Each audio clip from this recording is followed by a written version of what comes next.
네. 자, 이현준의 국내 이슈 체크인 NH투자증권 이현준 과장과 얘기를 나눠보도록 하겠습니다. 안녕하십니까? 네, 안녕하세요. 네. 자, 어제 말씀해 주셨던 이제 건자재 그리고 시멘트 부분, 시멘트 조금 조정을 받았고 이제 건자재는 좋은 흐름을 이어갔던 그런 모습이었습니다. 그거 좀 잠깐 좀 리뷰 좀 해주시죠. 예. 예, 말씀, 제가 요새 계속 좀 운이 좋습니다. 그래도 계속 좀 잘 맞고 있는데, 이러한 부분들이 사실 이건 정해져 있는 밸류에이션 라인이 있는 거예요. 밸류에이션 부분에 대해서 저희가 객관적으로 우리가 분명히 판단할 수가 있는데, 여러분들이 단순하게 올라가는 흐름만 봤을 때는 계속해서 이런 기세들이 더 세 보이잖아요. 근데 그런 기세들에 대해서 너무 이렇게 왔다 갔다 하시기보다는 정확한 가치와 기준을 놓고 여러분들이 그 투자에 좀 임하시기를 좀 바라겠습니다. 네.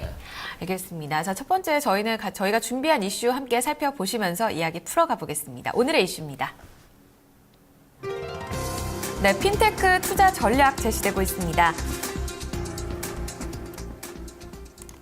네, 또 핀테크 하니까 떠오르는 게 세계 최대 가전 전시회가 지금 열리고 있습니다. 맞습니다. CES 2015가 미국 라스베이거스에서 열리고 있는데 여기에 가장 중요한 화두로 핀테크가 또 떠오르고 있어요. 이렇게 모바일 관련주들도 좋은 흐름을 보여주고 있는데 여기 관련해서 오늘 또 전략을 가져오셨네요.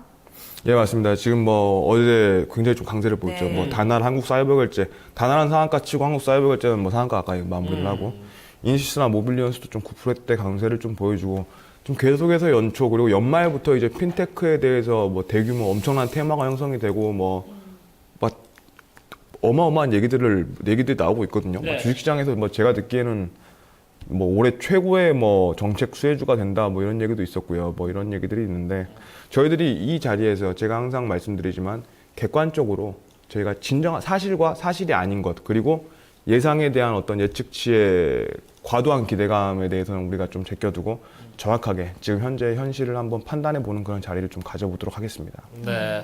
자, 안 그래도 최근에 최경환 경제부총리가 이 부분에 대해서 좀 언급을 하기도 했고, 중국에서도 어제 리커창 총리가 직접 이제, 인터넷 대출에 대해서 직접 대출 승인을 했다, 이런 얘기도 좀 들리고 있고, 중국에서 좀 상당히 많은 관심을 보이고 있는데, 일단 이 부분, 정부에서 관심을 갖고 있는 부분에 대해서는 우리가 따라간다고 해서 나쁜 거는 분명히 없는 것 같아요. 어떻습니까? 예, 맞습니다. 예. 이런 부분들 최경환 부총리 말씀하신 것처럼 어제 이제 범금융기관 10년 인사회라는 자리에서 핀테크 그리고 인터넷 전문은행을 이제 정식으로 정부가 추진하겠다 좀 이런 얘기들을 했었고요. 이제 그러한 부분들이 이제 저희 핀테크 관련 모바일 결제주들의 상당한 강세를 좀 이끌어냈고 또 앞에서 또 이제 어앵커님이 말씀해 주신 대로 이제 CES 효과도 마찬가지로 이제 오늘 CES가 개막이기 때문에 그런 어떤 오늘 개막하기 전에 사전에 좀 나올 재료들, 그러니까 지금 무선 충전도 굉장히 강세였고요. 뿐만이 아니라 다른 핸드셋 품들도 강세였고, 이러한 어떤 IT 전반이 좀 강세를 좀 보였던 모습이었습니다. 지금 이렇게 결국은 이제 가장 좀 강세를 보였던 핀테크 같은 경우는 최경환 경제부총리의 이제 정책 효과까지 좀 더해졌다. 좀 이렇게 좀 결론을 내리시면 될 것 같은데, 일단 저희가 여기가 핀테크에 대해서 오늘 정확하게 알아보고요. 일단 정의부터 제가 한번 살펴드리겠습니다. 이 핀테크라는 거는 파이낸셜과 테크닉의 합성어라고 좀 이렇게 알려져 있고요. 이렇게 해서 이제 모바일을 통한 결제, 송금, 자산 관리 등 금융과 IT가 좀 융합된 산업이다. 이렇게 좀 한마디로 좀 정의를 하시면 될 것 같고. 그러니까 기존의 이제 모바일 결제주와 다른 게 뭐냐? 그러니까 말씀드렸지만 송금, 대출, 자산 관리 이 부분이 더해지는 거죠. 지금 모바일 결제하지만 사실 저희 나라 같은 경우 인터넷 전문 은행이 인터넷 뱅킹이랑 좀 다른 거죠. 그러니까 은행이 아닌 기관, 그러니까 IT 기관, 그러니까 예를 들어서 애플이라든지 중국의 텐센트라든지 이런 기업들이 이런 은행 역할을 대신 하는 겁니다. 그러니까 우리나라로 치면은 지금 현재 네이버가 이제 다음이 이제 좀 시작을 하고 있는 단계고 이러한 식으로 기존의 모바일 결제 이외에 송금, 대출, 자산 관리, 크라우드 펀딩을 한꺼번에 할 수 있는 어떤 그런 기술이라고 보시면 될 것 같고요. 저희가 이제 전 세계적으로 한번 살펴보게 되면은 이베이의 페이팔, 여러분들 많이 들어보셨겠지만 이베이의 페이팔이 가장 유명하고 애플은 이제 애플페이, 그리고 알리바바의 알리페이, 계속해서 좀 화두가 됐었던 알리페이가 있고요. 텐센트는 또 텐페이, 그리고 우리나라에서는 다음 카카오가 이제 카카오페이를 처음으로 이제 올해부터 본격적으로 좀 도입을 하고 시작을 하고 있습니다. 특히 이제 페이팔 같은 경우는 전 세계에서 이제 1억 5천만 원을 바탕으로 해서 전 세계 모바일 쇼핑 결제액의 18%를 차지하고 있고요. 그리고 또 알리페이 같은 경우는 온라인 송금, 결제, 예금금리 지급까지 지금 한꺼번에 하고 있고 소액 대출도 또 하고 있습니다. 그래서 사실상의 인터넷 전문은행 역할을 하고 있는 거고 사실 중국에서는 이미 인터넷 전문은행이 있는 거고요. 그리고 글로벌리하게도 이미 이러한 기업들이 나와 있는 상태입니다.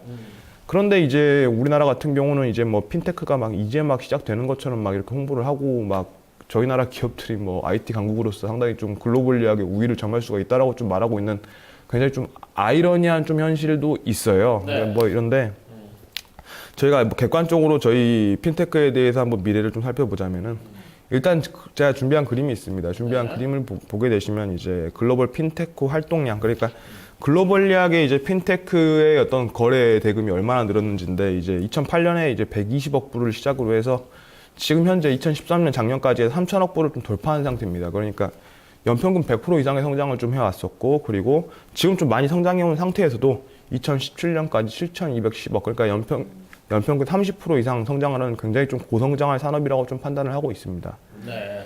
자, 그래요. 지금 뭐 글로벌 시장에서는 좀 이렇게 핀테크에 대한 어떤 비중이 점점 늘어가고 있고 알리페이의 구조를 보면 이제 알리바바를 근거로 해서 이제 거기에 들어오는 이제 어떤 모바일 거래 여기에 대한 어떤 그런 이제 자금을 가지고 실제로 지금 은행으로서의 어떤 대출 역할도 좀 상당히 하고 있는데 우리나라는 구조적으로 좀 그게 안 되잖아요. 금산분리가 돼 있기 때문에 이런 부분에 대해서는 좀 한계가 좀 있지 않나 이런 생각이 드는데. 예, 일단 뭐 정확한 지적을 해주셨는데요. 예. 일단 뭐 저희 국내에서 어떤 기업들이 일단 진행을 하고 있는지를 좀 살펴보면서 실제로는 이제 과연 어떤 장벽들이 있는지도 한번 살펴보겠습니다.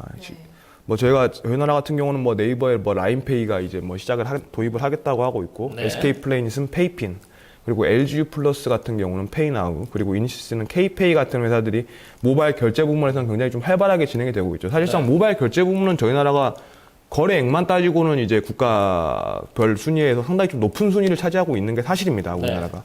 그런데 말씀하신 것처럼 인터넷 전문은행은 지금은 아예 없는 상태죠. 그렇죠. 뭐 말씀하신 것처럼 금산분리가 뭐 가장 먼저로 뽑히는 것도 있고요. 그리고 일단은 근본적으로 지금 은행 면허가 없이는 여수신이 불가능합니다. 우리나라 같은 맞아요. 경우는. 그래서 아예 지금 할 수가 없는 상태고요. 지금 뭐 법을 개정한다고 해도 지금 당장 이게 쉽게 개정되는 게 아닙니다. 뭐 올해 안에 뭐 국회 통과하고 여당, 의당 뭐 합의해야 되고 법안 제시해야 되고 상정해야 되고 좀 이러한 과정들이 있는 거고 그리고 저희 나라는 또 금융실명제 부분도 굉장히 좀 강화가 돼 있고 그게 금산분리하고 또 맞물려서 이게 사실 이 금산분리 같은 경우는 여러분 아시겠지만 상당히 좀 오래된 법안이기도 하고 국민 정서와도 굉장히 좀 맞물려 있는 부분이 그렇죠. 있어서 예. 이 부분을 과연 어떻게 풀어나갈지에 대해서는 사실 상당히 좀 어렵다고 좀 개인적으로 판단을 하고 있습니다.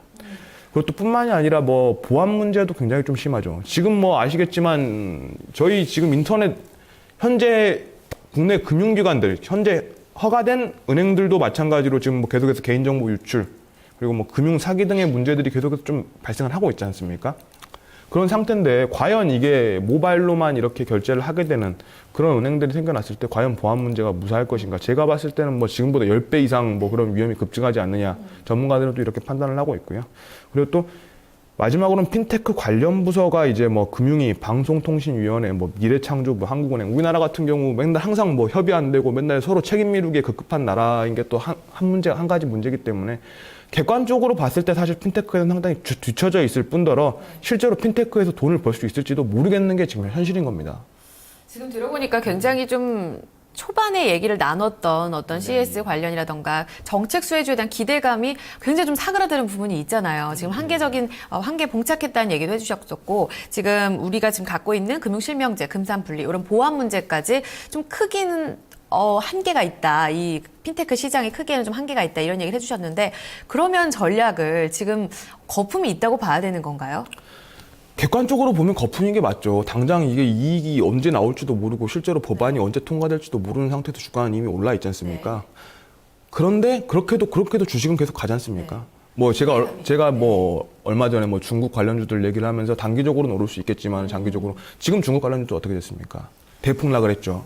그런 식으로 지금 현재 성장주, 그러니까 주식이라는 건 그렇게 움직이는 거기 때문에 저희가 성장주로서 결제 시장은 점진적으로 좀 성장은 가능해 보인다는 측면 그리고 정부 정책 수혜주로서 또 정부 정책이 계속해서 좀 지속적으로 발표를 하기 때문에 모멘텀 플레이도 좀 가능하다. 그러니까 주가가 단기적으로 추가 상승을 할 여지는 분명히 존재하나 여러분들이 지금 뭐 제가 말씀드렸던 어떤 정책이라든지 그리고 실제적인 어떤 법적 문제에 있어서의 장벽들이 있다는 좀 분명히 한번 좀 유념해 두시고 실적 시즌 발표 전에는 이미 좀 주식을 좀 비중을 축소하시는 전략으로 객관적으로 양쪽 현실과 그리고 미래를 동시에 놓고 살펴보는 그런 전략으로 좀 여러분들이 대응하시길 바라겠습니다. 네.